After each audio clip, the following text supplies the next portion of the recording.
Sentimental ಹೇಳುವಂಥದ್ದು. ನೀವು ರಾಜಕೀಯ ಅನುಭವ ಇರುವಂಥವ್ರು ಮತ್ತೊಬ್ಬರು ಹಿರಿಯ ಶಾಸಕರು, ನೀವು ಎಳ್ಕೊಂಡ್ರೆ ಬಿಡಿ ದೊಡ್ಕೊಂಡು ಜಾತ ಮಾಡುವಂಥ ಪದ್ಧತಿಯನ್ನು ಬಿಡ್ರಿ. ಈಗ ನೀವಾಗಲೇ ಹೊಸದಾಗಿ ಮಂಜೂರು ಮಾಡ್ಕೊಂಬಂದು ನಿಮ್ಗೆ ಯಾರು ಕೊಡಬೇಕಿತ್ತು ಕೊಡಿ, ಅದು ನಿಮಗೆ ಪರಮಾಧಿಕಾರ. ನಿಮ್ಮ ಹೊಸದಾಗಿ ಮಾಡುವಂಥದ್ದು ಈಗ ನಾವು ಸ್ಯಾಂಕ್ಷನ್ ಮಾಡಿದ್ರೆ ಕ್ಯಾನ್ಸಲ್ ಮಾಡಿಸಿ ಹಿಂದೂ ಮಾಡಿದ್ದೀರಿ. ನಾವು ಸುವರ್ಣಗ್ರಾಮ ಮಾಡುವಾಗ ನಾವು ಹಾಕಿರುವಂಥ ಹಣವನ್ನು ಕ್ಯಾನ್ಸಲ್ ಮಾಡಿಸಿ ಬೇರೆ ಕೊಟ್ಟಿದ್ದೀರಿ. ಅದೇ ಚಳನೆ ಇವತ್ತು ಮುಂದುವರಿಸಿ ಆ ಮಂಜೂರಾಗಿ ಹಣ ಬಿಡುಗಡೆ ಆಗಿರುವಂಥದ್ದನ್ನು ನಿಮ್ಮ ಲೆಟರ್ ಕೊಟ್ಟು DC ಅವ್ರ ಕಡೆ ಕ್ಯಾನ್ಸಲ್ ಮಾಡಿಸಿ ಬೇರೆ ಕಡೆ ಮಂಜೂರು ಮಾಡುವಂಥದ್ದು ಇದು ನ್ಯಾಯಸಮ್ಮತವಲ್ಲ. ಅದನ್ನು ಇಮಿಡಿಯೇಟ್ ಆಗಿ ಯಾವ್ಯಾವ ಹಿಂದಿನ ಅವಧಿಯಲ್ಲಿ ಸ್ಯಾಂಕ್ಷನ್ ಆಗಿರ್ತದೆ ಅದು ನಿಮಗೂ ದೇವರಿಗೆ ನಿಮಗೇನೆ ನಮಗೂ ದೇವರಿಗೆ ಹಳ್ಳಿಯಲ್ಲಿ ಇರುವಂಥದ್ದು, ಅದರಲ್ಲೇನು ತಾರತಮ್ಯ ಇರೋದಿಲ್ಲ. ಎಲ್ಲ ಸಮಾಜದವರು ಎಲ್ಲ ಪಕ್ಷದವರು ಆ ದೇವಸ್ಥಾನಗಳಿಗೆ ಹೋಗ್ತಿರ್ತಾರೆ.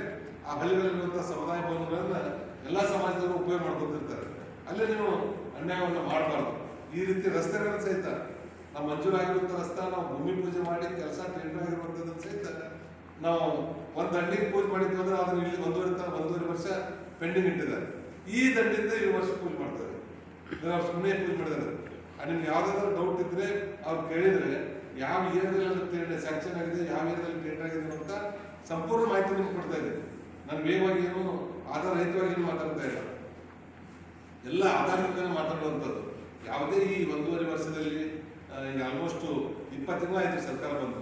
ಈ 20 ತಿಂಗಳಲ್ಲಿ ಒಂದೇ ಒಂದು ಹೊಸ ರಸ್ತೆಗಳಿಲ್ಲ, ಇತರ ರಸ್ತೆಗಳನ್ನು ಪೂಜೆ ಮಾಡುವಂಥದ್ದಿಲ್ಲ, ಹೊಸ ಸಿಡಿಗಳನ್ನು ಮಾಡಿಲ್ಲ, ಯಾವುದೇ ರೀತಿಯ ಅಭಿವೃದ್ಧಿ ಕೆಲಸಗಳು ಇಲ್ಲವೇ ಇಲ್ಲ.